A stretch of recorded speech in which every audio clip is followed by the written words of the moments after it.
বলছি এটা অত্যন্ত দুঃখের। আজকে করে আমার যে মেয়ের উপরে অত্যাচার হয়েছে এটার প্রতিবাদ আমাদের সবার মনের মধ্যে আছে।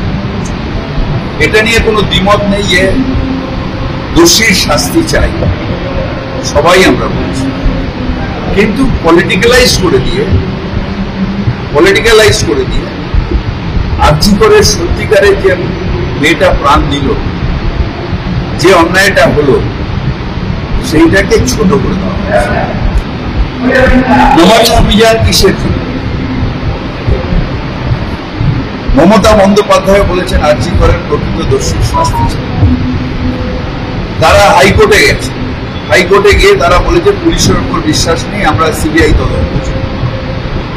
তদন্ত করেছে, চার্জশিট দিয়েছে, সাজা ঘোষণা হয়েছে। সেই সাজায় আমরা সন্তুষ্ট নই। আমরা বিশ্বাস করি যে এটা যদি পুলিশ তদন্ত করতো তাহলে আমরা ফাঁসির হুকুম পেতাম। কিন্তু রাজনৈতিক কারণে তারা, যারা সব ব্যাপারে রাজনীতি করার জন্য হাইকোর্টকে ব্যবহার করে, তারা কোর্টে গেছে, সিবিআই হয়েছে, আমাদের কোনো বক্তব্য নেই কোর্টের রায়ের বিরুদ্ধে। তারপরেও রাজনীতি করার জন্য তারা বিভিন্ন বিরোধী দল তাদের পাল্লায় পড়ে এটাকে করা হচ্ছে। কেন কালীঘাট? মুখ্যমন্ত্রী বারবার ডাক্তারদের নিয়ে এসে তোমাদের কি দরকার তার তরফ করেছেন, যতটা তার সম্ভব হয়েছে তিনি করেছেন ডাক্তারের জন্য। তাহলে অর্থহীন আন্দোলনের কারণটা কি? অর্থহীন আন্দোলনের কারণ হচ্ছে যে করে হোক রাজ্যের যে মামাটি মানুষের সরকার তাকে বদনাম করে, যেটা পারছে না তারা। এখন সারা বাঙালি বিদ্বেষের ব্যাপারে, বাঙালির অত্যাচারের উপরে গর্জন করা হচ্ছে। সেখানে এটাকে ডাইভার্ট করার জন্য 1 বছর বাদে তাদের নিজেদের দোষেই কিন্তু ফাঁসির সাজা হবে, বা যা ইনকোয়ারি হবে, তাতে আমাদের কোনো বক্তব্য নেই হাইকোর্টের তত্ত্বাবধানে। কিন্তু এইটাকে ঘোরানোর জন্য বিজেপির পায়ে পা মিলিয়ে অন্যান্য বিরোধী দল তারা এটাকে ডাইভার্ট করছে। এটা অনেক বড়। নিশ্চিতভাবে আরজি করের ফাঁসি চাই, এটা আমাদের মনের কথা, কিন্তু হয়নি। আর বাদবাকি যা ইনকোয়ারি হচ্ছে হোক, কোনো আপত্তি নেই। কিন্তু বাঙালির উপর অত্যাচার, এটাকে ডাইভার্ট করার একটা পরিকল্পনা এই অভিযান বলছি। শুভেন্দু অধিকারী বারবার বলছেন যেটা বিরোধী দলনেতা একটি দলের পক্ষ থেকে উপস্থিত রয়েছেন, বিজেপির পতাকা নিয়ে কিন্তু কর্মীরা আসছে, তারপরে কি আমি অরাজনৈতিক বলা যায়? এটা হচ্ছে যে যেহেতু হোঁচট খেয়ে পড়েছে তাই ডাইভার্ট করছে। কিসের অরাজনৈতিক?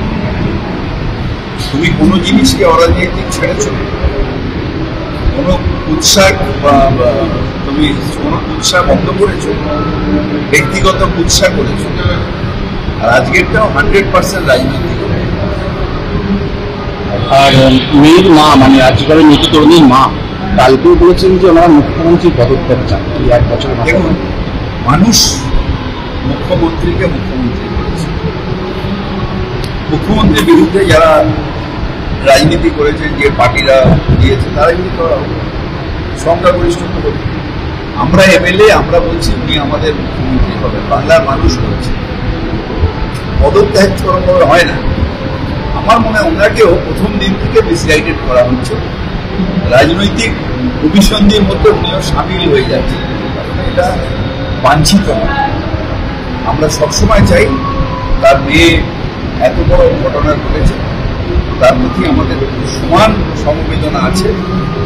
আমরা চাই উনি রাজনৈতিকভাবে নিরপেক্ষ। মুখ্যমন্ত্রী তার বাড়িতে গিয়ে দেখা করেছেন, সব রকম সাহায্যের আশ্বাস দিয়েছেন। তারপরেও তিনি কিছু রাজনৈতিক দলের পাল্লায় পড়ে কোর্টে গেছেন, তারপর সেখানে সিবিআই হয়েছে, আমাদের কিছু করার নেই। কিন্তু এটা উপকৃত নয় যে ঘটনাটা ঘটছে।